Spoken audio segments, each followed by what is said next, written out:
இந்நாளிலும் உங்கள் மத்தியில் வந்து உறவு கொள்ளவும் ஆண்டவருடைய வசனத்தை பகிர்ந்து கொள்ளவும் தருணம் கொடுத்து ஆண்டவரை துதிப்பதோடு எனக்கு வாய்ப்பளித்து உங்களுக்கு என்னுடைய நன்றியை நான் தெரிவித்துக் கொள்கிறேன். இன்றைய நாளிலே நாம் 13ஆம் அதிகாரத்திற்குள்ளாக நாம் சேர்க்கிறோம். 13ஆம் அதிகாரம் ஒரு சிறப்பு வாய்ந்த அதிகாரம். அப்போஸ்தலர் நடபடிகளில் இது ஒரு திருப்புமுனை அதிகாரம் என்று கூட சொல்லலாம். இதுவரை சபை எருசலேமில் இருந்தது. 11ஆம் அதிகாரத்திலிருந்து அந்தியோகியா திருச்சபையை நாம் சந்திக்கிறோம். அதற்கு பிறகு இந்த 13ஆம் அதிகாரத்திலிருந்து திருச்சபையானது உலகம் முழுவதும் செல்லத்தக்கதாக விளங்குகிறது. ஆண்டவர் சொன்னார், பரிசுத்த ஆவி உங்களிடத்தில் வரும்பொழுது நீங்கள் பலனடைந்து எருசலேமிலும் யூதேயா முழுவதிலும் சமாரியாவிலும் பூமியின் கடைசி பரியந்தமும் எனக்கு சாட்சிகளாக இருப்பீர்கள் என்று சொல்லி ஆண்டவர் அறிவித்தார். ஸோ அந்த வாக்குத்தத்தம் நிறைவேறத்தக்கதாக இப்படியாக திருச்சபை வளர்ந்து பெருகி வழிந்தோடுவதாக நாம் பார்க்கிறோம். இந்த அதிகாரத்தின் இன்னொரு முக்கியமான சிறப்பு என்னவென்றால், சவுல் சவுல் என்று அழைக்கப்பட்டவன் பவுலாக மாறி நாம் பவுல் என்று சொல்கிறோமே, அந்த பெயர் சவுல் பவுலாக மாறி திரும்ப தொடர்ந்து பவுல் என்று அழைக்கப்படுவது இந்த அதிகாரத்தில் இருந்து. எங்கே வாசிக்கிறோம்? 13ஆம் அதிகாரம் 9ஆம் வசனம் பாருங்கள். 13ஆம் அதிகாரம் 9ஆம் வசனம். அப்பொழுது பவுல் என்று சொல்லப்பட்ட சவுல் பரிசுத்த ஆவியினால் நிறைந்தவனாய் அவனை உற்று பார்த்து என்று சொல்லி வாசிக்கிறோம். ஆக இந்த அதிகாரத்திலிருந்து சவுல் பவுலாக எண்ணப்பட்டு கருதப்பட்டு அழைக்கப்படுகிறான் என்று சொல்லி வேதம் நமக்கு கற்றுக் கொடுக்கிறது. ஆக சபையானது ஆரம்பத்தில் எருசலேம், பிறகு சமாரியா, பின்னர் தமஸ்கு, திரும்ப செசரியா, இப்பொழுது சீரியாவில் உள்ள அந்தியோகியா, அதற்கு பிறகு தொடர்ந்து உலகம் முழுவதும் செல்ல ஆரம்பிக்கிறது, ஆயத்தப்படுகிறது என்று சொல்லி வேதத்தில் வாசிக்கிறோம். பவுல் ஏற்கனவே சொல்லியிருக்கிற பிரகாரம் ரோமர் 15ஆம் அதிகாரத்தில் நாம் வாசிக்கிறோம். அவனுடைய கூற்று இப்படியாக நிறைவேற தொடங்குகிறது. ரோமர் 15ஆம் அதிகாரம் 19ஆம் வசனத்திலே பவுல் சொல்லுவது என்னவென்றால், இப்படி எருசலேம் துவக்கி சுற்றிலும் இல்லிரிக்கம் தேசம் வரைக்கும் கிறிஸ்துவின் சுவிசேஷத்தை பூரணமாய் பிரசங்கித்திருக்கிறேன் என்று சொல்வதாக பார்க்கிறோம். ஆக பல இடங்களிலே பவுல் சென்று சுவிசேஷ ஊழியம் செய்ததாக, மிஷினரி ஊழியம் செய்ததாக வேதத்தில் வாசிக்கிறோம். அதில் முக்கியமான ஒரு வார்த்தை என்னவென்றால், கிறிஸ்துவின் சுவிசேஷத்தை பூரணமாய் பிரசங்கித்திருக்கிறேன் என்பதாகும். பூரணம் என்ற வார்த்தை இங்கே காணப்படுவதனாலே சிலர் சுவிசேஷத்தை பூரணமாக சொல்ல வேண்டும், பூரண சுவிசேஷம் என்று அறிவிக்கிறார்கள். தங்களுக்கென தனி சபைகளை பூரணம் என்ற வார்த்தையோடு சேர்த்து கொள்கிறார்கள். மிஷனரி ஊழிய ஸ்தாபனங்கள் கூட பூரண சுவிசேஷம் என்று தங்களை அழைத்துக் கொள்கிறார்கள். சுவிசேஷத்தை பூரணமாய் முழுமையாய் ஒன்றையுமே நான் அடக்கி வைக்காமல் முற்றிலுமாக நான் தெரிவித்திருக்கிறேன் என்று பவுல் சொல்கிறானே ஒழிய பூரண சுவிசேஷம் என்று ஒன்றல்ல. கால் சுவிசேஷம், அரை சுவிசேஷம், முக்கால் சுவிசேஷம், பூரண சுவிசேஷம் அப்படி அல்ல. எதற்காக இவங்க பூரண சுவிசேஷம்னு சொல்கிறாங்க? உங்கள் சபைகளை நீங்கள் எடுத்த ஞானஸ்தானங்களும் தப்பு, உங்கள் சபைகள் ஆவியானவர் இல்லை. அப்போ பூரண சுவிசேஷன்னா எங்கள் சபைக்கு வந்து ஒரு முழுக்கு ஞானஸ்நானத்தை பெற்று நீங்கள் அந்நிய பாஷை அடையாளத்தோட ஆவியின் அபிஷேகத்தை பெற்று இதெல்லாம் சேர்ந்தது தான் பூரண சுவிசேஷம் அப்படின்னு சொல்கிறாங்களே. வேதத்தின் அடிப்படை இல்லாமல், வேத அறிவு இல்லாமல் சுவிசேஷம்னா என்ன? இதை பற்றிய குழப்பம் ஏற்கனவே பவுலுக்கு நன்றாக தெரிந்திருக்கிறது. கலாத்தியர் பாருங்கள். கலாத்தியர் 1ஆம் அதிகாரத்திலே அவன் சொல்லக்கூடிய சுவிசேஷம் என்ன என்பதை குறித்து நாம் பார்ப்போம். கலாத்தியர் 1:6 முதலாக பார்க்கும் பொழுது, வேதம் உங்கள் கையிலே, மடியிலே, மேஜையிலே இருக்க வேண்டும். கலாத்தியர் 1:6 முதல், உங்களை கிறிஸ்துவின் கிருபையினாலே அழைத்தவரை நீங்கள் இவ்வளவு சீக்கிரமாய் விட்டு வேறொரு சுவிசேஷத்திற்கு திரும்புகிறதை பற்றி நான் ஆச்சரியப்படுகிறேன். வேறொரு சுவிசேஷம். அடுத்த வசனம் பாருங்க, 7. வேறொரு சுவிசேஷம் இல்லையே. சிலர் உங்களை படுத்திட்டாங்க நிறையா. சிலர் உங்களை கலகப்படுத்தி கிறிஸ்துவனுடைய சுவிசேஷத்தை புரட்ட மனதாய் இருக்கிறார்களே அல்லாமல் வேறல்ல. 8. நாங்கள் உங்களுக்கு பிரசங்கித்த சுவிசேஷத்தை இல்லாமல் நாங்களாவது வானத்திலிருந்து வருகிற ஒரு தூதனாவது வேறொரு சுவிசேஷத்தை உங்களுக்கு பிரசங்கித்தால் அவன் சபிக்கப்பட்டவனாய் இருக்க கடவன். கர்த்தர் கற்றுக் கொடுத்த சுவிசேஷம், பவுல் வழங்கிய சுவிசேஷம், இதை விட்டு வேற எதையாவது கூட்டி கழித்து ஒரு சுவிசேஷம் என்று சொன்னால் அதுவும் பூரண சுவிசேஷம் என்று அறிவித்தால் சபிக்கப்பட்டவன் என்று சொல்லி வேதம் கற்றுக் கொடுக்கிறது. 9ஆம் வசனம், முன் சொன்னது போல மறுபடியும் சொல்கிறேன், நீங்கள் ஏற்றுக்கொண்ட சுவிசேஷத்தை அல்லாமல் என்னத்தை ஏற்றுக்கிட்டீங்க? கொஞ்சம் கழிச்சு பார்ப்போம். வேறொரு சுவிசேஷத்தை ஒருவன் உங்களுக்கு பிரசங்கித்தால் அவன் சபிக்கப்பட்டவனாக இருக்க கடவன். அப்போ சுவிசேஷத்தின் சாரம், சுவிசேஷத்தின் உண்மை, சுவிசேஷத்தின் பரிசுத்தம் எவ்வளவாக ஜாக்கிரதையாக காக்கப்படுகிறது, கையாளப்படுகிறது என்பதை நாம் அறிந்து கொள்ளலாம். 10. இப்பொழுது நான் மனுஷரையா தேவனையா யாரை நாடி போதிக்கிறேன்? மனுஷரையா பிரியப்படுத்த பார்க்கிறேன்? நான் இன்னும் மனுஷரை பிரியப்படுத்துகிறவனா இருந்தால் நான் கிறிஸ்துவின் ஊழியக்காரன் அல்லவே. 11. மேலும் சகோதரரே, என்னால் பிரசங்கிக்கப்பட்ட சுவிசேஷம் மனுஷருடைய யோசனையின்படியானது அல்ல என்று உங்களுக்கு தெரிவிக்கிறேன். நான் அதை ஒரு மனுஷனால் பெற்றதும் இல்லை, மனுஷனால் கற்றதும் இல்லை. இயேசு கிறிஸ்துவே அதை எனக்கு வெளிப்படுத்தினார் என்று தொடர்ந்து வாசிக்கிறோம். என்ன ரத்தின சுருக்கமாக சொன்னால் 16ஆம் வசனம், கலாத்தியர் 1:16, தம்முடைய குமாரனை நான் புறஜாதிகளிடத்தில் சுவிசேஷமாய் அறிவிக்கும் பொருட்டாக அப்படின்னு வாசிக்கிறோம். என்ன சுவிசேஷத்தை பவுல் அறிவித்தது? இயேசு கிறிஸ்துவை. தம்முடைய குமாரனை நான் புறஜாதிகளிடத்தில் சுவிசேஷமாய் அறிவிக்கும் பொருட்டாக என்று வாசிக்கிறோம். சுவிசேஷம் என்றால் இயேசு, ஆண்டவராக இயேசு கிறிஸ்து. அதை குறித்து தான் பவுல் ஏற்கனவே நீளமாக ஆழமாக 1 கொரிந்தியர் 15ஆம் அதிகாரத்திலே சொல்லியிருப்பதாக நாம் பார்க்கிறோம்.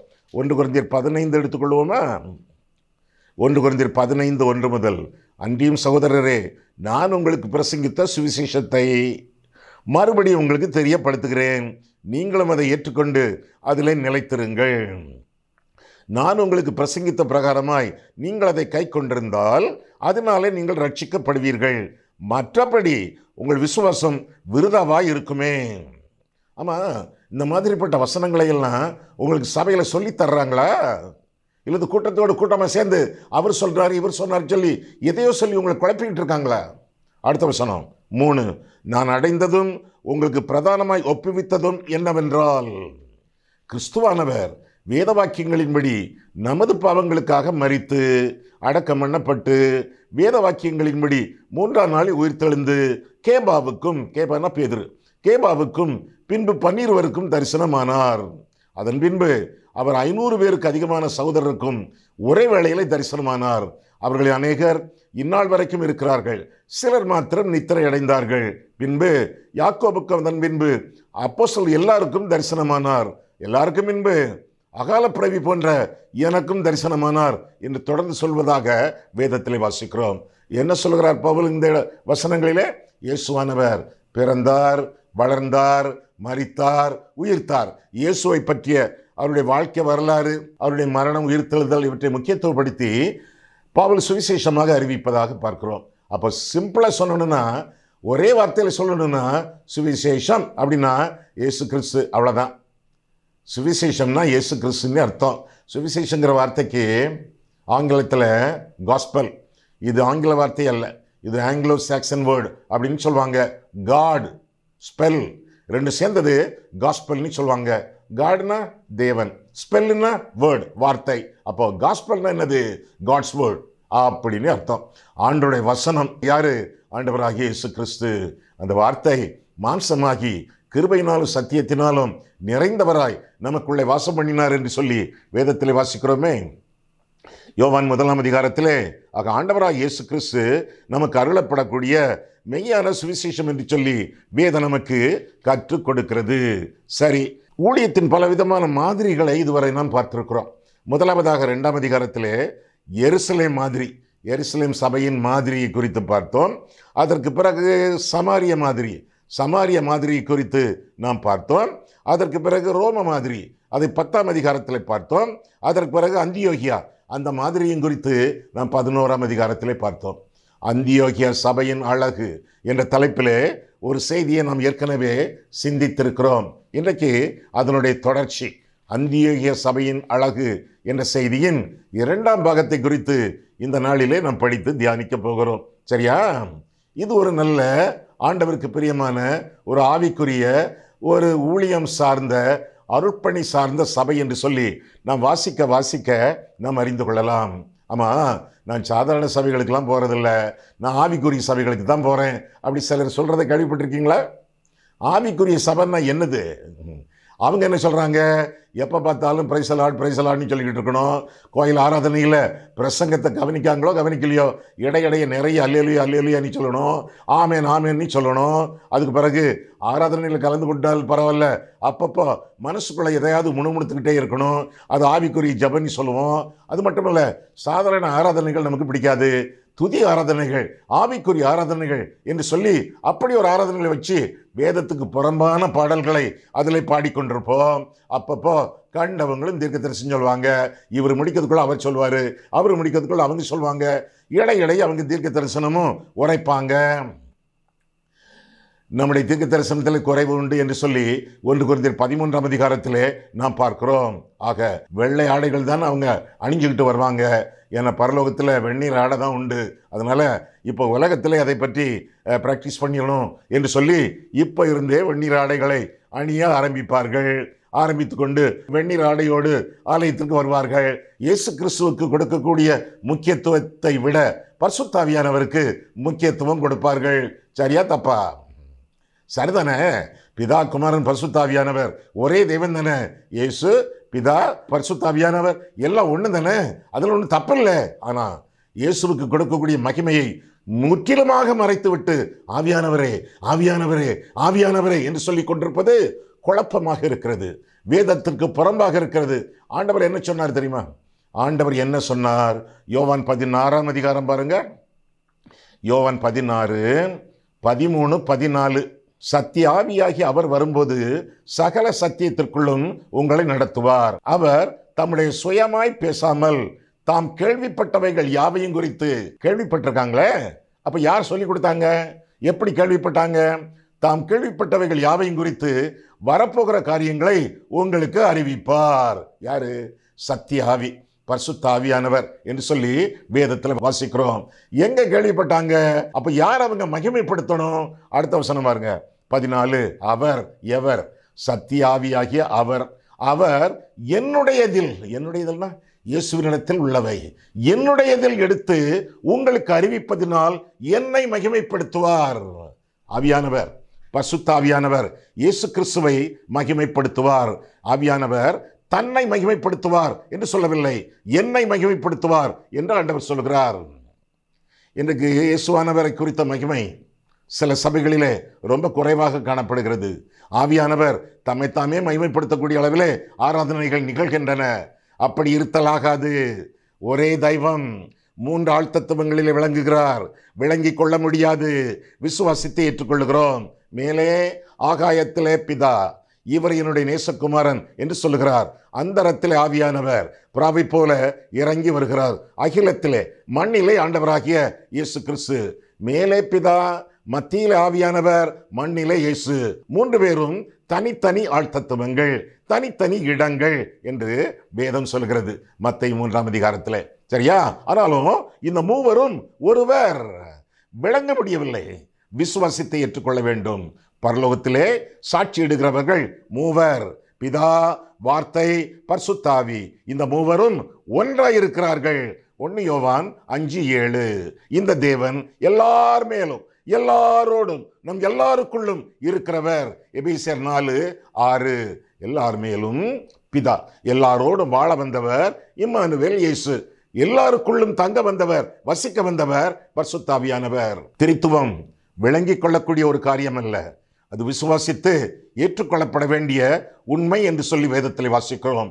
We don't understand Trinity, but we should accept Trinity by faith. விசுவாசத்தோடு திரித்துவத்தை ஏற்றுக்கொள்ள வேண்டியது நம்முடைய கடமையாகும். மொத்தத்திலே 3 ஆழ்த்தத்துவங்கள், தனித்தனி தொழில்கள், அவர்களுக்கு தனித்தனியாக செயல்படக்கூடிய ஊழிய திட்டங்கள், ஆனாலும் ஒருவரே. உதாரணமாக பரிசுத்த ஆவியானவர் நமக்காக சிலுவையிலே மரித்தாரா? இல்லை. பரிசுத்த ஆவியானவர் அடக்கம் பண்ணப்பட்டாரா? இல்லை. பரிசுத்த ஆவியானவர் 3ஆம் நாளிலே உயிரோடு எழுப்பினாரா? இல்லை. அப்போ இயேசுவானவர் தான் இதையெல்லாம் செய்தார். ஏற்கனவே சொல்லிட்டேன், 3 பேரும் தனித்தனி ஆழ்த்தத்துவங்கள், தனித்தனி ஊழியங்கள். ஆனால் மூவரும் ஒருவரே. விளங்கிக் கொள்ள முடியவில்லை, விசுவாசித்து ஏற்றுக்கொள்ள வேண்டும்.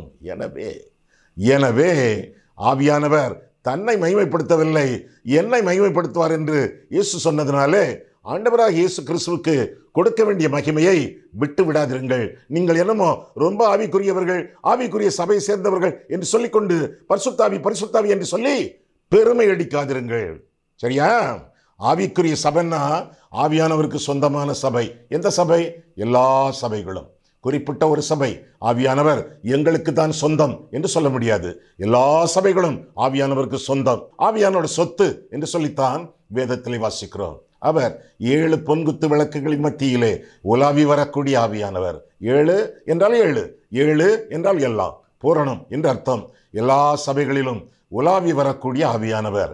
எந்தெந்த சபையிலே ஒரு நபர் பாவத்திலிருந்து மனம் திரும்பி இயேசுவை இரட்சகராக ஏற்றுக்கொள்கிறாரோ அந்த ஆளுக்குள்ளே பிதா, குமாரன், பரிசுத்தாவியானவர் தங்கி தாபரித்து ஆண்டு வழிநடத்தி ஆசீர்வதிக்கிறார். ஏனென்றால் ரட்சிப்பின் அனுபவம் திரித்துவ அனுபவம். ரட்சிக்கப்பட்ட பின் பரிசுத்தாவியானவர் அல்ல, பரிசுத்தாவியானவர் வரும் பொழுதுதான் ரட்சிப்பு. கர்த்தருடைய ஆவி எங்கேயோ அங்கே விடுதலை உண்டு. பரிசுத்தாவியின் புதிதாக்குதலினால் ரட்சிக்கப்பட்டீர்கள். நீங்களும் உங்கள் ரட்சிப்பின் சுவிசேஷத்தை கேட்டு விசுவாசித்த பொழுது பரிசுத்தாவியினால் முத்திரை போடப்பட்டீர்கள் என்ற கருத்தை எபேசியர் 1:13 வாசிக்கிறோம். மற்ற வசனங்கள் எல்லாம் சொன்னேனே, தீத்து 3:5. பரிசுத்தாவியின் புதிதாக்குதலினால் ரட்சிக்கப்பட்டீர்கள். கர்த்தருடைய ஆவி எங்கேயோ அங்கே விடுதலை உண்டு. 2 கொரிந்தியர் 3:17. பின்னர் எபேசியர் 1:13 நான் சொன்னேன். எனவே வேத வசனத்திற்கு வெளியே வாழாதிருங்கள், வேத வசனத்திற்கு வெளியே பிரசங்கியாதிருங்கள். வசனம் என்ன சொல்லுகிறதோ அதை மட்டும் சொல்லுங்கள். ஏற்கனவே கேட்டுவிட்டோம் 1-2 தடவை. சரியான சுவிசேஷத்தை சொல்லாமல் வித்தியாசமாக பேசுகிறவர்கள் சபிக்கப்பட்டவர்கள். அந்த சாபம் எதற்கு உங்களுக்கு? ஜாக்கிரதையாக இருங்கள். வேத வசனத்தை கையாளுவதிலே ரொம்ப சாவதானமாக இருங்கள், ஜாக்கிரதையாக இருங்கள் என்று சொல்லி ஆண்டோட வேதம் நமக்கு அறிவிக்கிறது. சரி, இங்கே திரும்ப நாம் பார்க்கும் பொழுது இந்த சபையின் சில அழகிய அம்சங்களை நாம் பார்க்கிறோம். ஒருவேளை இந்த ஒரே செய்தியிலே நாம் முடித்துக்கொள்ள முடியாது. தேவையானால் தொடர்ந்து இந்த செய்தியை அடுத்த தடவை நாம் சந்திக்கும் பொழுதும் தொடர்ந்து சிந்திப்போம். சரியா? முதலாவதாக இந்த அந்தியோகிய சபை அர்ப்பணித்த சபை. ஆண்டவருக்கு தங்களை ஒப்புக் கொடுத்த சபையினர் என்று சொல்லி இந்த சபை குறித்து நாம் பார்க்கலாம். எங்கே பார்க்கலாம்? 1ஆம் வசனம் பாருங்கள்.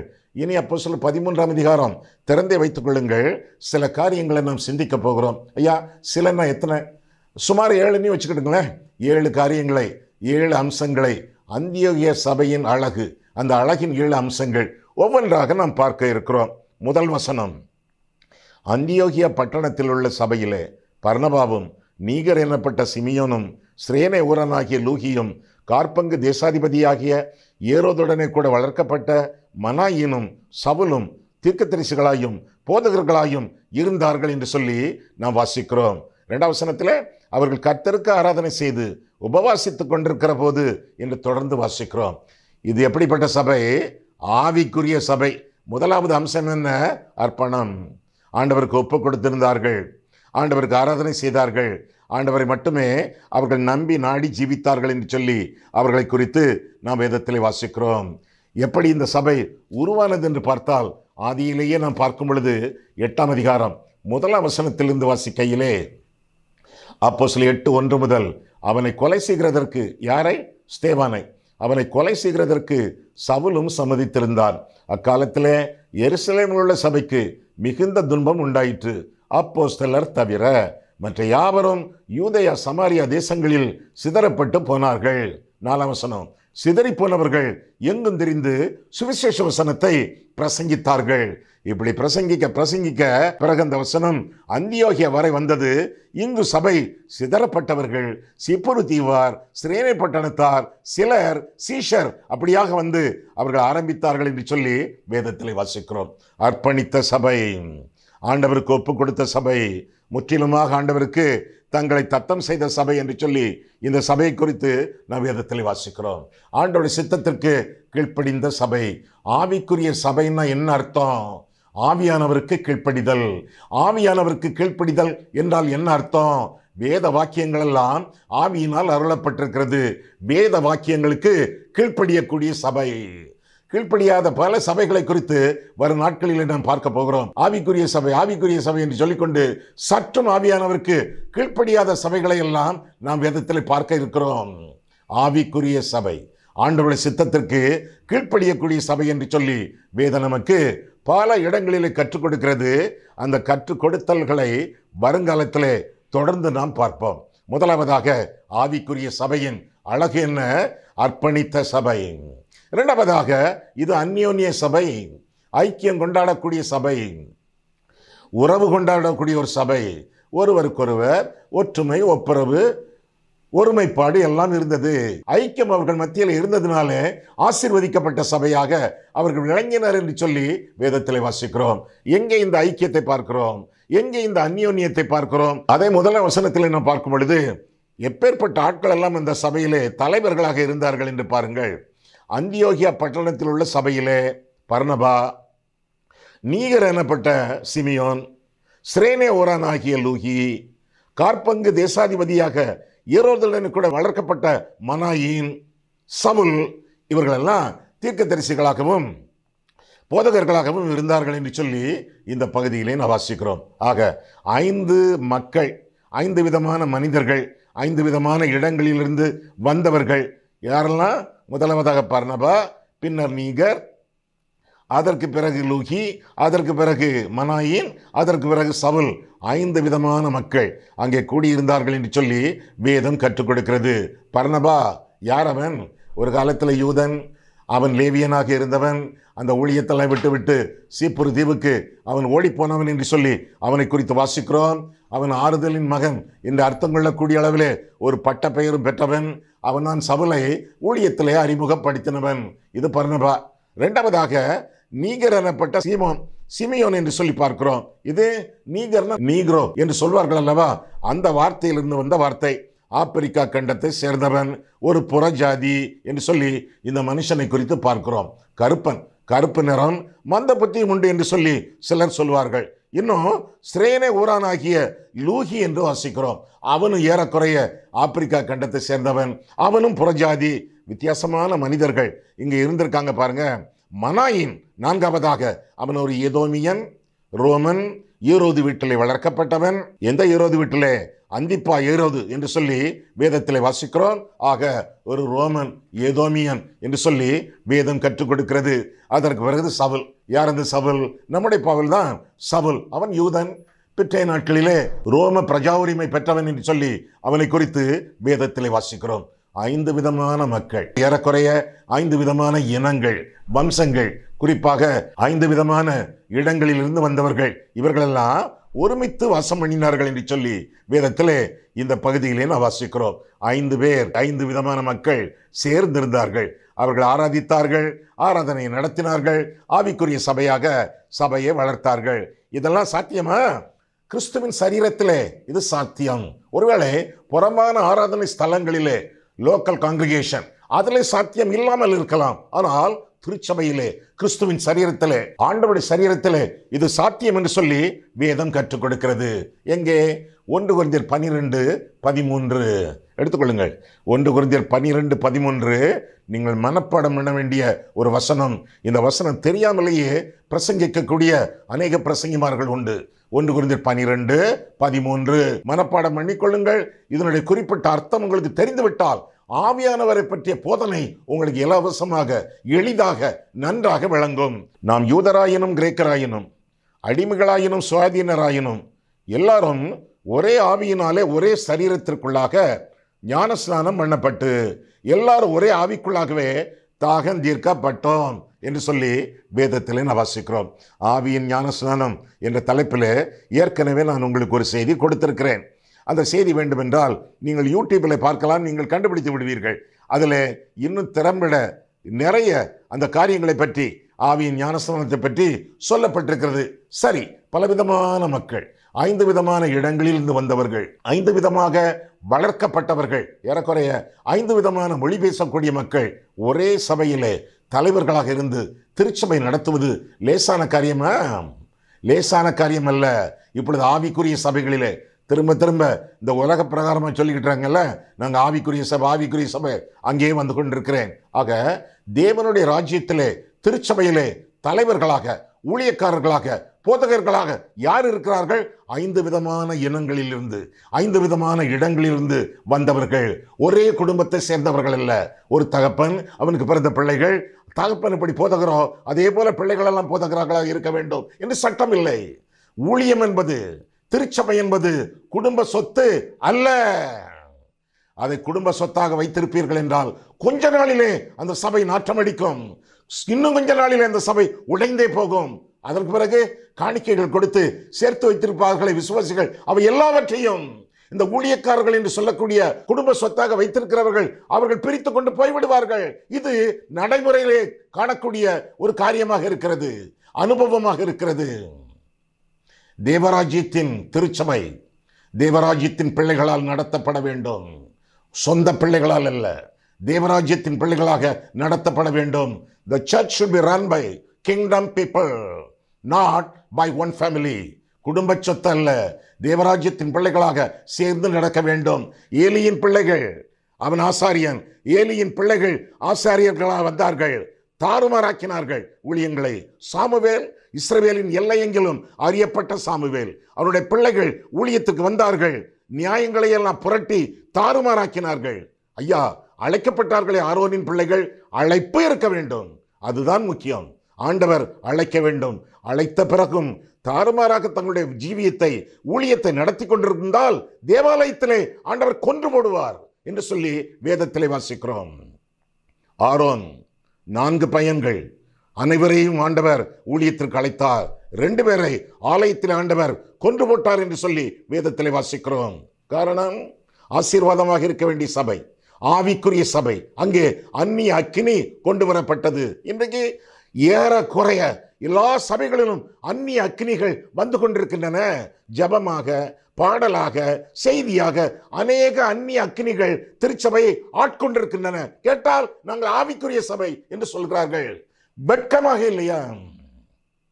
ஆவிக்குரிய சபையினர் ஆண்டவரை தங்கள் சொந்த இரட்சகராக ஏற்றுக்கொண்டு ஆண்டவருக்கு தங்களுடைய ஜீவியத்தை அர்ப்பணித்து அவருடைய சித்தம் செய்வதிலே பயத்தோடு நடுக்கத்தோடும் கீழ்ப்படிந்து ஆண்டவருக்கு மகிமையாக வாழ வேண்டும்.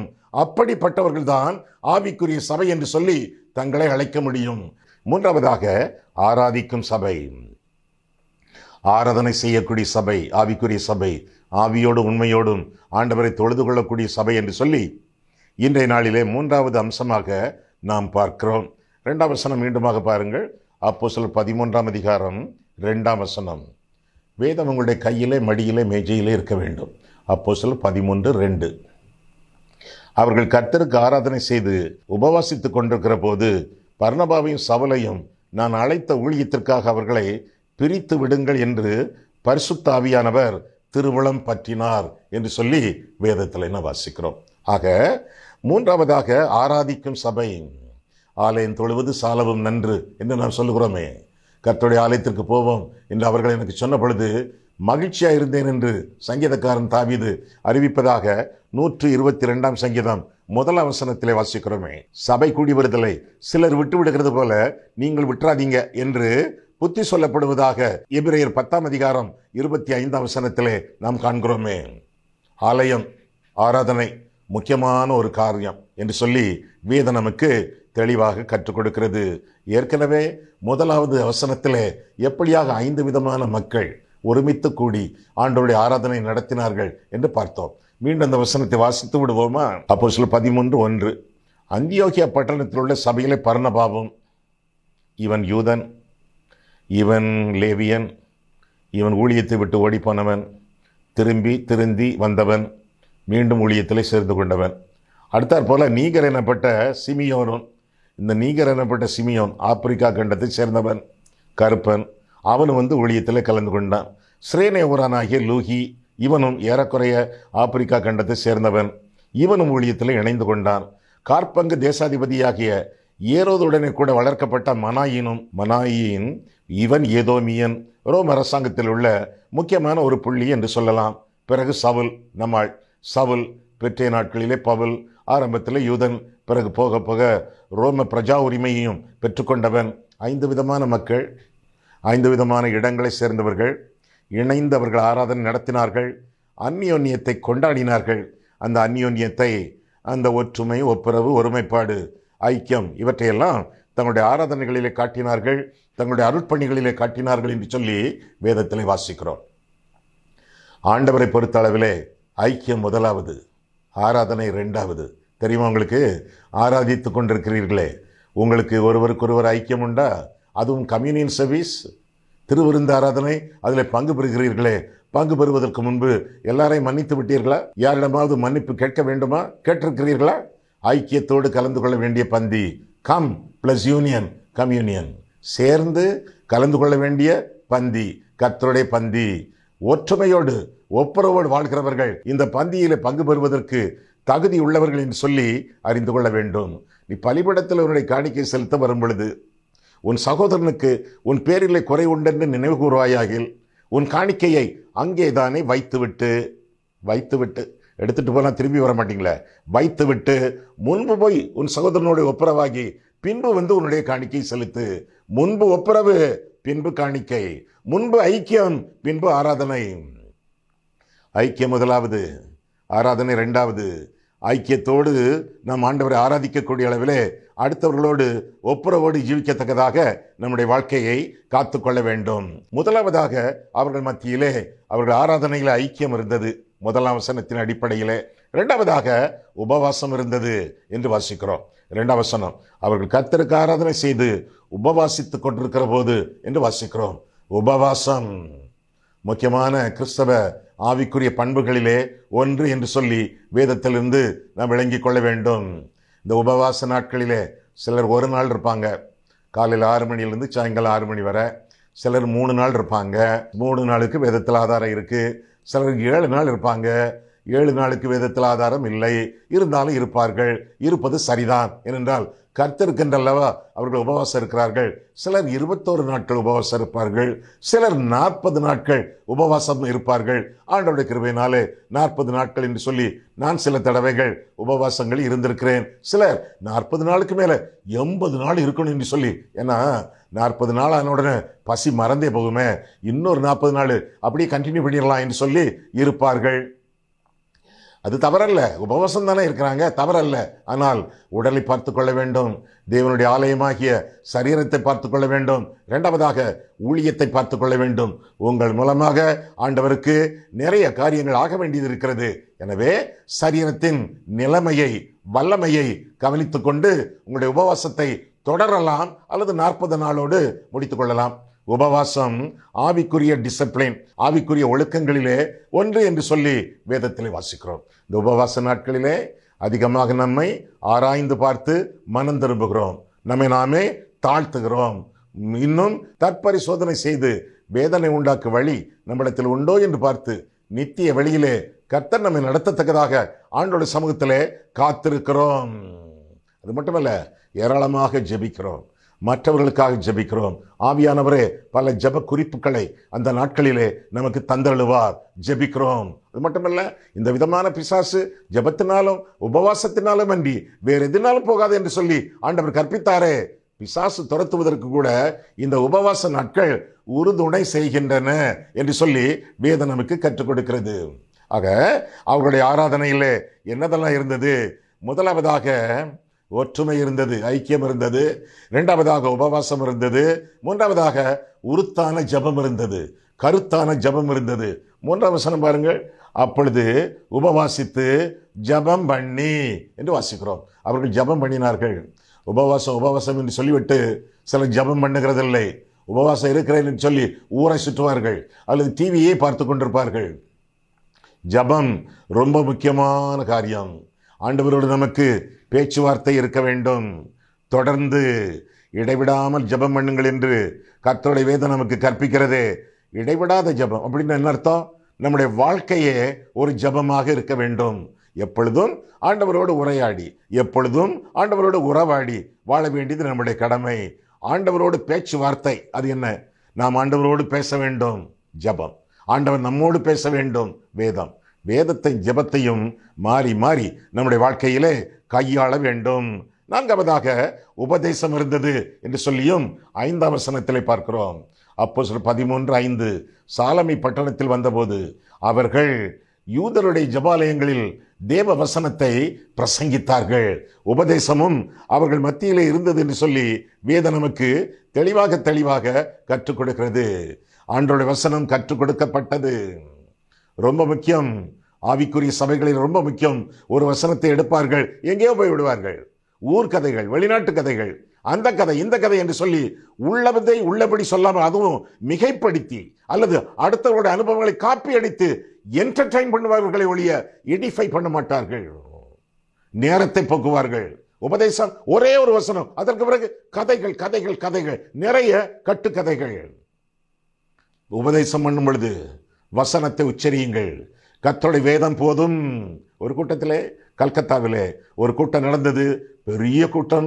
வெளிநாட்டு ஊழியர் ஒருவர் அழைக்கப்பட்டிருந்தார். அவர் வந்தார். அவர் வந்து இந்த வேத பாடத்தை வாசியுங்கள் என்று சொல்லி அவர் ஒரு வேத பாடத்தை கொடுத்தார். வாசித்தவர் அந்த நாட்டு மொழி, பெங்காலி மொழி. அதிலே அவர் அதை வாசித்தார். யோவான் 1 அதிகாரம் 1 முதல் 18 வரை அவர் வாசித்தார். எல்லாரும் கருத்தாக வேதத்தை திறந்து வைத்து கேட்டுக்கொண்டே இருந்தார்கள். வாசித்து முடித்த உடனே அவர் எழும்பினார். மைக்குக்கு போனார். கர்த்தருடைய கிருபையினாலே உங்கள் மத்தியிலே நான் வந்ததற்காக அவருக்கு ஸ்தோத்திரம் செலுத்தி உங்களுக்கு நன்றி செலுத்துகிறேன் என்று சொல்லிவிட்டு, இந்த வசனத்தினாலே தொடப்பட்டவர்கள், இந்த வசனத்திற்கு தங்களுடைய வாழ்க்கை ஒப்புக் கொடுக்கிறவர்கள், எழும்பி நில்லுங்கள், உங்களுக்காக நான் ஜெபிக்க போகிறேன் என்று சொன்னார். ஏறக்குறைய பாதி பேர் எழும்பி விட்டார்கள். பிரசங்கமே இல்லை. அன்றைக்கு கர்த்தருடைய வசனம் குறைவற்றதும் ஆத்துமாவை உயிர்ப்பிக்கிறதுமாய் இருக்கிறது என்று சொல்லி வேதத்திலே வாசிக்கிறோம். வேத வசனத்தை விட்டு வேஷம் போடாதிருங்கள். நீங்கள் வேதக்காரர்கள், வேஷக்காரர்கள் அல்ல. எனவே கர்த்தருடைய வேதத்திற்கு அதி முக்கியத்துவம் கொடுத்து வாழுங்கள், வேலை செய்யுங்கள், உபதேசமும் பண்ணுங்கள். ஆண்டவர் உங்களை நிச்சயமாக ஆசீர்வதிப்பார். வேத வசனம் ஆண்டவருக்கே முக்கியம். ஆண்டவருக்கே அவருடைய வசனம் முக்கியம். உம்முடைய நாமத்தின் சகல பிரஸ்தாபத்தை பார்க்கலாம் உம்முடைய வார்த்தையை நீர் மகிமைப்படுத்தினீர் என்று சொல்லி வேதம் சொல்கிறது. 138 சங்கீதம் 2 ஆண்டவருக்கே அவருடைய வேதம் முக்கியமாக இருக்கும் பொழுது நமக்கு எவ்வளவு முக்கியமாக இருக்க வேண்டும். ஆமா, ஒரு கேள்வி கேட்கிறேன்னு, ஒரு கேள்வி கேட்கிறேன், கொஞ்சம் வெக்கமா தான் இருக்கும், இருந்தாலும் பதில் சொல்லுங்களேன் மனசுக்குள்ள. ஆமா, உங்களுக்கு சரியா ஒரு 10 வசனம் மனப்பாடமா தெரியுமா? 10 வசனம் மனப்பாடமா தெரியுமா? வசனத்தை மனப்பாடம் பண்ணுங்கள். நம்ம பிள்ளைகளுக்கு தெரியும். ஏன்னா ஆராதனையிலே, குறிப்பாக ஞாயிற்றுக்கிழமை ஆராதனையிலே அவர்கள் வசனத்தை சொல்லுகிறார்கள். ஏறக்குறை 100 வசனம் கூட அவங்க சொல்லிடுவாங்க. பிள்ளைகளுக்குரிய வேத வசன மனப்பாட அறிவு உங்களுக்கு உண்டா? வேத வசனங்களை மனப்பாடம் பண்ணுங்கள். என்ன வாசிக்கிறோம் வேதத்திலே? 119 சங்கீதம் 11 உமக்கு விரோதமாய் நான் பாவம் செய்யாதபடிக்கு உம்முடைய வாக்கை என் இருதயத்திலே வைத்து வைத்தேன். அது என்ன வைத்து வைத்தேன்? குவித்து வைத்தேன். என் இருதயம் ஒரு ஸ்டோர் ரூம். ஒரு நாளைக்கு ஒவ்வொரு வசனமாக மனப்பாடம் பண்ணி இருதயத்திலே குவித்து வைத்திருக்கிறேன். I have stored your word in my heart that I may not come in sin against you. உமக்கு விரோதமாய் பாவம் செய்யாதபடிக்கு உம்முடைய வாக்குகளை, வசனங்களை மனப்பாடம் பண்ணி என் இருதயத்திலே குவித்து வைத்திருக்கிறேன். அப்படின்னா அந்த வேளைகளிலே அல்லது எந்த வேளையிலாவது சோதனை வரும் பொழுது பட்டயத்தை உருவுவேன். என்ன பட்டயம்? திருவசனமாகிய தேவ வசனமாகிய ஆவியின் பட்டயம் உருவுவேன். சோதனைகளை ஜெயிப்பேன். பட்டயம் இல்ல, பரிசுத்தம் இல்ல. எனவே பட்டயத்தை இருதயத்திலே நீங்கள் குவித்து வையுங்கள். இன்னும் பார்க்கும் பொழுது இந்த ஆவிக்குரிய சபையின் அழகின் அம்சங்களை பார்க்கும் பொழுது, இந்த ஆராதிக்கும் சபை என்ற கருத்தின் கீழே பார்க்கும் பொழுது, முதலாவதாக அவர்களுக்குள்ளே ஒற்றுமை இருந்தது, இரண்டாவதாக உபவாசம் இருந்தது, மூன்றாவதாக உருத்தான ஜபம் இருந்தது, நான்காவதாக உபதேசம் இருந்தது, ஐந்தாவதாக ஊழியம் இருந்தது. 2 வசனம், அவர்கள் கர்த்தருக்கு ஆராதனை செய்து உபவாசித்துக் கொண்டிருக்கிற போது பர்னபாவையும் சவுலையும் நான் அழைத்த ஊழியத்திற்காக அவர்களை பிரித்து விடுங்கள் என்று பரிசுத்த ஆவியானவர் திருவுளம் பற்றினார். பிரித்து விடுங்கள், அவங்களை பிரிச்சுங்க. அந்த பிரித்து விடுங்கள் என்ற வார்த்தைக்கு சரியான அர்த்தம் பிரத்யேகப்படுத்துங்கள். செட் தம் அபார்ட், செப்பரேட் இல்ல, செட் தம் அபார்ட். அவர்களை பிரத்யேகப்படுத்துங்கள். என்னுடைய ஊழியத்திற்காக அவர்கள் இருவரையும் பிரித்து விடுங்கள் அப்படின்னா பிரத்யேகப்படுத்துங்கள். தனிப்பட்ட அளவிலே அவர்களை பரிசுத்தப்படுத்தி இந்த முழு ஊழியத்திற்காக அவர்களை நியமியுங்கள் என்பது பொருளாகும். 2 இடங்களிலே அவர்களை பிரித்து 2 இடங்களில் அனுப்புங்கள் என்று சொன்னாலும் ஓகே தான். வருங்காலத்தில் அப்படி நடந்தது. 15ஆம் அதிகாரத்தில் அப்படி நடந்தது. ஏன்? 2 இடங்களிலே ஊழியம் செய்யும் பொழுது நிறைய ஊழியங்கள். ஒரே இடத்துல 2 பேர் ஊழியம் செய்தால் வேஸ்ட் ஆஃப் ரிசோர்சஸ். ஆண்டவர் தந்திருக்கக்கூடிய தலந்துகள், வரங்கள், செய்திகள் ஒரே இடத்துல குவியும். 2 இடத்துல என்றால் 2 இடத்திலும் ஆண்டவருடைய ராஜ்யம் கட்டப்படும். சுவிசேஷ ஊழியம் அதிகமாக பரவி பெருகும். வேத வசனம் அதிகமாக உச்சரிக்கப்படும். அநேக ஆத்துமாக்கள் ஆண்டவருக்காக 2 பக்கங்களிலும் ஆதாயப்படுத்தப்படுவார்கள். பிரித்து விடுங்கள், பிரத்யேகப்படுத்துங்கள் என்று சொல்லி அதன் பொருள் என்று சொல்லி வேதத்திலிருந்து நாம் விளங்கிக் கொள்ள வேண்டும்.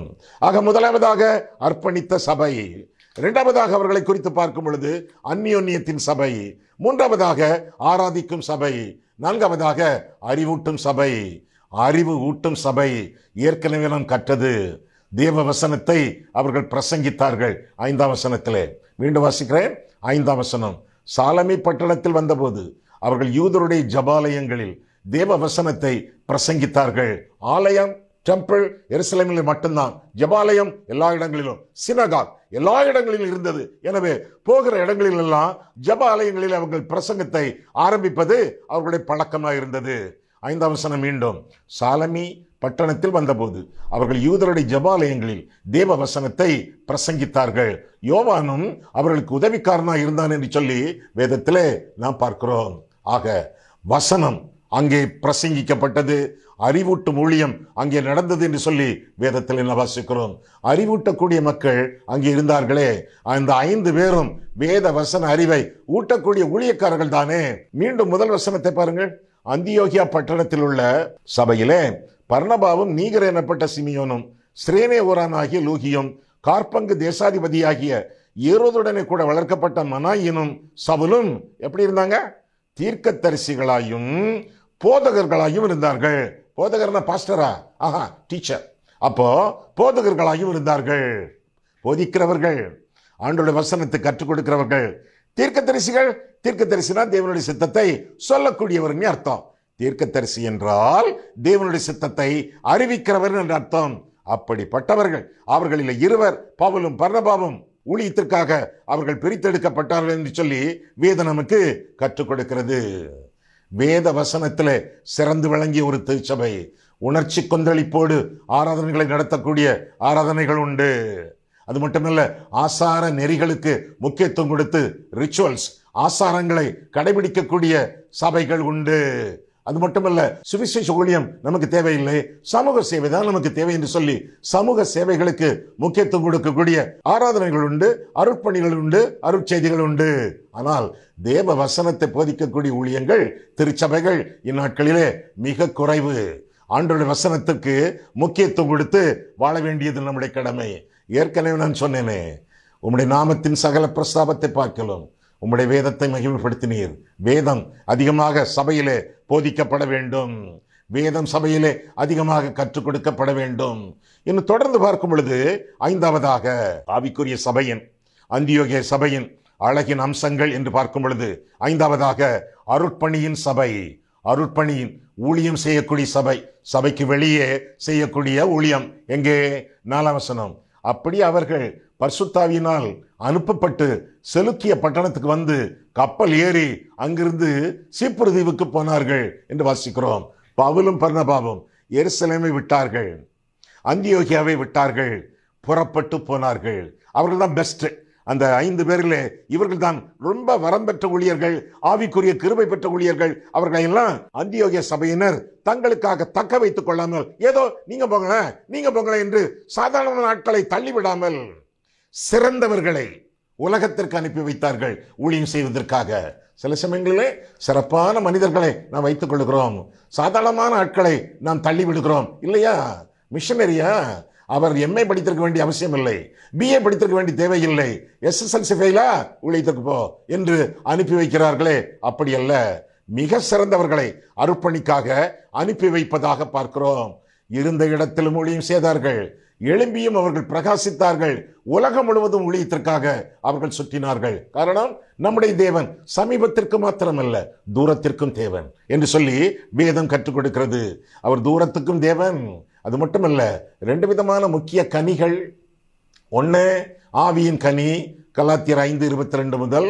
2 அருட்பணியின் கனி. ஊழியத்தின் கனி. நீங்கள் போய் கனி கொடுக்கும்படி உங்களை ஏற்படுத்தினேன் என்று சொல்லி ஆண்டவர் சொல்கிறார்.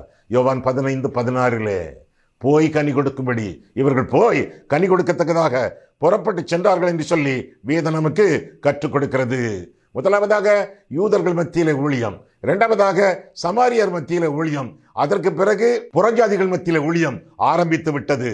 பலவிதமான ஊழியங்கள் எங்கெங்கே எந்தெந்த சபையே யாரையெல்லாம் அவர்கள் சந்தித்தார்கள், எப்படி இந்த சந்திப்புகள் நடந்தன, அந்த ஊழியங்களில் உள்ள தடைகள் என்ன, அந்த ஊழியங்களில் ஆண்டவர் கொடுத்த விடைகள் என்ன, இவற்றையெல்லாம் பற்றி வருங்காலத்திலே நாம் படிப்படியாக நிச்சயமாக படிக்க இருக்கிறோம். ஆக ஆறாவதாக இந்த சபையை குறித்து பார்க்கும் பொழுது அள்ளி வழங்கிய சபை, கொடுக்கக்கூடிய சபை. அதற்கு முன்பாக இன்னொரு கருத்தை நாம் பார்த்து விடுவோம். 3 வசனம் பாருங்கள். அப்போஸ்தலர் 13:3 அப்பொழுது உபவாசித்து ஜெபம் பண்ணி அவர்கள் மேல் கைகளை வைத்து அவர்களை அனுப்பினார்கள். கைகளை வைத்து எதற்காக? சிலர் சொல்லுவாங்களே கைகளை வச்சாதான் பரிசுத்த ஆவியானவர் கிடைக்குன்னு சொல்லி. அப்படி அல்ல. இவர்கள் எல்லாம் பரிசுத்த ஆவியானவரை ஏற்கனவே பெற்றாச்சு. அப்போஸ்தலனாகிய பவுல் 9ஆம் அதிகாரத்திலே 22ஆம் அதிகாரத்திலே ஏற்கனவே அவன் பரிசுத்த ஆவியானவரை பெற்றாச்சு. பின்ன பர்னபா 11ஆம் அதிகாரத்திலே பரிசுத்த ஆவியானவரால் நிறைந்தவன். ஏற்கனவே ஆவியானவரால் ஆளப்பட்டவர்கள். ஆனால் சில இடங்களில் வேதத்திலே கைகளை வைத்தார்கள், அப்பொழுது பரிசுத்த ஆவியானவரை பெற்றார்கள் சொல்லி வேதத்தில் வாசிக்கிறோமே. அதற்குரிய விளக்கம் என்ன? பரிசுத்த ஆவியானவர் கையிலிருந்து இப்படி வருவாரோ? ஆவியானவர் ஆள் தத்துவம் உள்ளவர், கடவுள், தேவன், திருத்துவ தேவத்துவத்தின் 3வது ஆள் தத்துவம், தேற்றரவாளன். அப்படின்னா கைகளை வைத்தல் அப்படின்னா என்ன அர்த்தம்? பல அர்த்தங்கள். 1, உன்னை ஆசீர்வதிக்கிறேன், ஆசீர்வாதம். 2, அங்கீகாரம், உன்னை அங்கீகரிக்கிறேன் ஆண்டவருடைய திருச்சபையிலே, திருச்சபை ஊழியத்திலே உன்னை அங்கீகரிக்கிறேன். 3, உனக்கு அதிகாரம் கொடுக்கிறேன். இந்த சபையிலே நீ ஊழியம் செய்வதற்கு உன்னை அங்கீகாரப்படுத்துகிறேன், உனக்கு அதிகாரம் கொடுக்கிறேன். ஆசீர்வாதம், அங்கீகாரம், அதிகாரம், இதையெல்லாம் குறிப்பிட்ட ஒரு விசுவாசிக்கு அல்லது ஊழியனுக்கு கொடுக்கத்தக்கதாக கைகளை வைக்கக்கூடிய அனுபவம், கைகளை வைக்கக்கூடிய ஒரு நடவடிக்கைகள் அந்த காலத்தில் இருந்தது என்று மாத்திரம் அறிந்து கொள்ள வேண்டும். இல்ல இந்த ஆள் கையை வச்சாதான் ஆவி கிடைக்கும், தப்பு. அப்படி இல்லை. கைகளை வைத்தல், ஆசீர்வாதம், அங்கீகாரம், அதிகாரம், இதை மட்டும் மனதிலே வைத்துக் கொள்ளுங்கள். ஏற்கனவே ஆவியானவர்கள் நிரப்பப்பட்டவர்கள் மேல் அங்கீகாரம் கொடுத்து, அதிகாரம் கொடுத்து, ஆசீர்வதித்து அவர்களை அனுப்பி வைப்பதாக நாம் வேதத்திலே வாசிக்கிறோம். சரி, இப்போ அள்ளி வழங்கிய சபை, இந்த சபை 11ஆம் அதிகாரத்திலே அதை குறித்து நாம் திறன்பட பார்க்கிறோம். அந்தியோகிய சபை, சின்ன சபை. எருசலேம் சபை பெரிய சபை, தாய் சபை. சின்ன சபை பணங்களை சேகரித்து, காணிக்கைகளை சேகரித்து பெரிய சபைக்கு அனுப்பி வைப்பதாக பார்க்கிறோம். எதற்காக? பஞ்சம் வந்தது உலகம் எங்கும். அந்தியோகியாவிலும் பஞ்சம், எருசலேமிலும் வந்தோம், எங்களுக்கே பஞ்சம், எங்களுக்கே போதாது என்று அவர்கள் சொல்லி சாக்கு போக்கு சொல்லவில்லை. நடந்தது என்ன பாருங்கள். 11ஆம் அதிகாரம் 27 முதல். அந்நாட்களிலே எருசலேமில் இருந்து சில தீர்க்கதரிசிகள் அந்தியோகியாவுக்கு வந்தார்கள். அவர்களில் ஒருவனாகிய அகபு என்பவன் எழுந்து உலகமெங்கும் கொடிய பஞ்சம் உண்டாகும் என்று ஆவியானவராலே அறிவித்தான். அது அப்படியே கிளவிந்தராயனுடைய நாட்களிலே உண்டாயிற்று. அப்பொழுது சீஷரில் அவரவர் தங்கள் திராணிக்கத்தக்கதாக யூதேயாவில் குடியிருக்கிற சகோதரருக்கு உதவியாக பணம் சேகரித்து அனுப்ப வேண்டும் என்று தீர்மானம் பண்ணினார்கள். சேத்தாச்சி யார்கிட்ட கொடுத்து விட்டாங்க? 30. அப்படியே அவர்கள் சேகரித்து பர்னபா, சவுல் என்பவர்களுடைய கையிலே கொடுத்து மூப்பரிடத்திற்கு அனுப்பினார்கள் என்று சொல்லி வேதத்திலே வாசிக்கிறோம். பஞ்ச நிவாரண பணி அந்தியோகிய சபை செய்தது என்று சொல்லி வேதத்திலே அவர்களை குறித்து பார்க்கிறோம். அது மட்டுமல்ல, முக்கியமான ஊழியர்கள் யாரவங்க? இந்த பிரித்தெடுக்கப்பட்டார்களே, பிரத்யேகப்படுத்தப்பட்டார்களே, பெற்றைய நாட்களில் அவர்களிடத்திலே ஏற்கனவே அவர்கள் நற்சாட்சி பெற்றிருந்ததினாலே அவற்றை கொடுத்து அனுப்பினார்கள் என்று சொல்லி வேதத்தில் வாசிக்கிறோம். எங்களுக்கே குறைவு, எங்களுக்கே போதியது இல்லை, நீங்கள் எங்களுக்கு தாங்களே என்று சொல்லி பெரிய சபையினிடத்திலே, தாய் சபையினிடத்திலே கேட்காமல் தாயை சேய் ஆதரிப்பதாக வேதத்திலே நாம் வாசிக்கிறோம். கொடுக்கக்கூடிய சபையினராக நாம் இருக்க வேண்டும். எதை விதைக்கிறோமோ அதை அறுப்போம், எவ்வளவு விதைக்கிறோமோ அதற்கேற்ப அறுப்போம். தசம பாகம் கொடுக்குறீங்களா? அப்படின்னா உங்க சபையும் தசம பாகம் கொடுக்கணும். ஞாபகத்தில் வச்சுக்கிடுங்க. மொத்த பட்ஜெட் எவ்வளவு? 2 லட்சமா? அப்படின்னா 20,000 காணிக்கை கொடுக்க வேண்டும் வெளிய ஊழியங்களுக்காக. 20 லட்சமா? அப்படின்னா 2 லட்சம் ஊழியங்களுக்காக, பிற ஊழியங்களுக்காக, சபைக்கு வெளியே நடைபெறக்கூடிய மிஷனரி பணிகள் போன்ற ஊழியங்களுக்கு கொடுக்கப்பட வேண்டும். தனி மனிதன் தசம பாகம் கொடுக்கிறது என்றால் ஒரு திருச்சபையும் அதனுடைய பட்ஜெட்டிலே தசம பாகம் வெளி ஊழியங்களுக்கு கொடுக்கப்பட வேண்டும் என்பதை அறிந்து உங்களுடைய காணிக்கைகளிலே குறைவில்லாமல் வாழ வேண்டியது கடமை. தசம பாகம் கொடுத்தால் இடம் கொள்ளாமல் போக மட்டும் ஆசீர்வாதம் கிடைக்கும் என்று நம்புகிறீர்களே, அதுபோல திருச்சபை பட்ஜெட்டும் தசம பாகம் கொடுத்தால் அந்த சபை காணிக்கையில் ஆசீர்வதிக்கப்படுமே. எப்படி இருக்கு கணக்கு? சரிதானே? எனவே கொடுப்பதில் குறைவில்லாமல் வாழ வேண்டியது திருச்சபை மக்களுடைய கடமை. அள்ளி வழங்கிய சபை. கடைசியாக இன்னொரு காரியத்தை நாம் பார்க்கும் பொழுது அனைத்துலக சபை. அனைத்துலகத்திற்கும் ஊழியக்காரர்களை அனுப்பி வைத்த சபை. அனைத்துலகத்திற்கும் ஆண்டவருடைய சுவிசேஷத்தை அனுப்பக்கூடிய அறிவிக்கக்கூடிய சபை என்று சொல்லி அந்த சபை குறித்து நாம் வேதத்திலே வாசிக்கிறோம். எல்லா சபைகளும் உலகத்திலே அனைத்து சபைகளும் எழும்பி பிரகாசிக்க காரணமாக இருந்தது. ஆரம்பத்திலே அந்தியோகியா சபை. ஒரு சபையில நீங்க இருக்கீங்களா? அதுக்கு என்ன காரணம் தெரியுமா? எருசலேம் சபை அல்ல, அந்தியோகியா சபை. அதுதான் மிஷனரி பயணங்களை ஆரம்பித்தது. 3 மிஷனரி பயணங்கள், 3 அருட்பணி பயணங்கள், அவற்றின் மூலமாக அகில உலகத்திலும் சபைகள் ஆரம்பிக்கப்பட்டன. எனவே அந்தியோகியாவுக்காக நாம் எவ்வளவாக கடமைப்பட்டிருக்கிறோம் என்பதை அறிந்து கொள்ள வேண்டும். இந்த வெடித்து பரவுதல் என்று கேள்விப்பட்டிருப்பீர்களே, அதுபோல 8ஆம் அதிகாரத்திலே சுவிசேஷத்தின் காரியங்கள் வெடித்து பரவி எருசலேம், யூதேயா, சமாரியா, பூமியின் கடைசி வரைந்தமும் சுவிசேஷம் செல்லத்தக்கதாக ஆவியானவர் சித்தம் கொண்டார் என்று சொல்லி வேதத்திலே நாம் தெளிவாக வாசிக்கிறோம். ஆக நம்முடைய வாழ்க்கையிலே கூட சபை, ஒரு சபையில நாம் இருக்கிறோம். இருந்து கொண்டு ஆண்டவர் எனக்கு மட்டும் போதும், என்னை மட்டும் ஆசீர்வதிக்க வேண்டும் என்று சொல்லி சுயநலமாக வாழாமல் ஆவிக்குரிய பிரகாரமாக வாழ வேண்டியது நம்முடைய கடமை என்று சொல்லி வேதத்திலே நாம் கற்றுக்கொள்ள வேண்டும். ஆவிக்குரிய சபை என்றால் என்ன? ஆவிக்குரிய சபையில் நீங்கள் இருக்கிறீர்களா? இந்த காரியங்கள் எல்லாம் உங்களுடைய சபையில் இருக்கின்றனவா என்பதை நீங்கள் ஆராய்ந்து பாருங்கள். முதலாவதாக அர்ப்பணித்த சபை. ஆவிக்குரிய சபை என்றால் அர்ப்பணித்த சபை. இரண்டாவதாக அந்யோன்யத்தின் சபை. மூன்றாவதாக ஆராதிக்கும் சபை. நான்காவதாக அறிவூட்டும் சபை, போதிக்கும் சபை, அறிவூட்டு சபை. ஐந்தாவதாக அருட்பணியின் சபை. ஆறாவதாக அள்ளி வழங்கும் சபை. ஏழாவதாக அனைத்துலக சபை. எல்லா உலக மக்களுக்கும் சுவிசேஷத்தை சொல்லக்கூடிய ஆதாரமான ஒரு சபை அந்தியோகியா சபை, ஆவிக்குரிய சபை. அப்படிப்பட்ட சபையாக நாம் விளங்க வேண்டும் என்பது தேவனுடைய சித்தம். திருமறையின் செய்தி. கண்களை மூடுவோம், கர்த்தரை பார்ப்போம். அன்புள்ள ஆண்டவரே, உம்முடைய வசனங்களை ஆராயவும் எங்கள் வாழ்க்கையை ஆராயவும் உம்முடைய சந்நிதியிலே எங்களை வழிநடத்தினீர். அதற்காக நன்றி செலுத்துகிறோம் சுவாமி. கர்த்தாவே, உம்முடைய வசனங்களை எங்களுக்கு கற்றுக் கொடுத்து அந்த வசனங்களுக்கு நாங்கள் கீழ்ப்படிய வேண்டும் என்ற ஆசையோடு எங்கள் மத்தியில் வந்தீர். அதற்காக ஸ்தோத்திர சுவாமி. எங்களுக்கு கீழ்ப்படியத்தக்கதான மனதை தாரும், கீழ்ப்படியத்தக்கதான பலத்தை தாரும். உம்மை மகிமைப்படுத்துவதும் உம்முடைய இருதயத்தை மகிழ்ச்சிப்படுத்துவதுமே எங்களுடைய வாழ்க்கையின் லட்சியமாக கொண்டு ஒவ்வொரு நாளும் நாங்கள் வாழத்தக்கதாக அருள் செய்யும். இயேசு கிறிஸ்துவின் நாமத்தில் ஜெபிக்கிறோம் பிதாவே, ஆமென்.